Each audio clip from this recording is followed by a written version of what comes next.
One morning, Eurydice went out walking. A snake slid through the grass and bit her. It sunk its fangs into her ankle. Its poison coursed through her veins. With cries, she fell to the ground. When Orpheus found her, she was lying dead and cold. He lifted her in his arms and carried her home, his face wet with tears.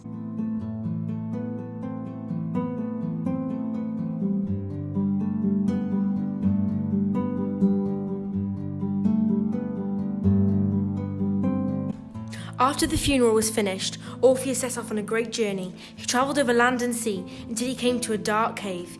He made his way through the tunnels that wound left to right. He delved into darkness.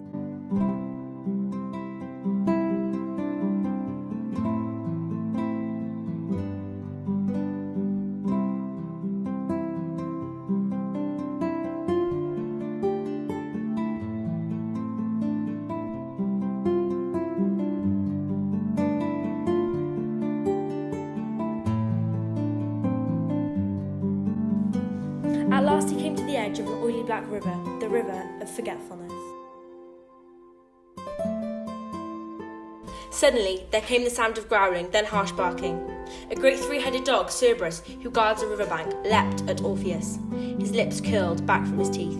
Orpheus lifted his lyre to his shoulder and began to play, and such was the beauty of his music that the monstrous dog stopped in its tracks, wagged its tail, closed its 6 eyes, rolled onto its back, and howled with his 3 heads. His music reached the ears of Charon, the ferryman. He poled his boat towards the sound.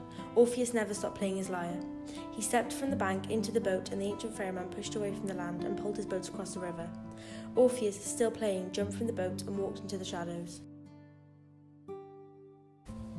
Orpheus walked surrounded by the dead, and then he saw a palace loom out of the shadows. He approached it, and the dead fell back. He was walking alone. He was at the dwelling place of their king. Between black gates, he climbed steps of black stone. A doorway of black ebony swung open before him. He entered the hall. Hades himself was sat beside his beautiful wife Persephone. Orpheus, still playing his lyre, walked up to the 2 thrones. He stood before the god and the goddess. He looked into their faces and began to sing.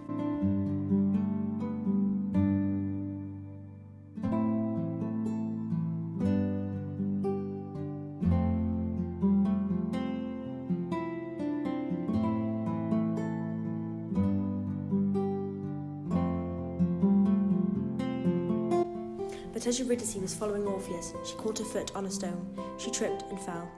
Orpheus heard her stumble, and without thinking, he turned to catch her in his arms.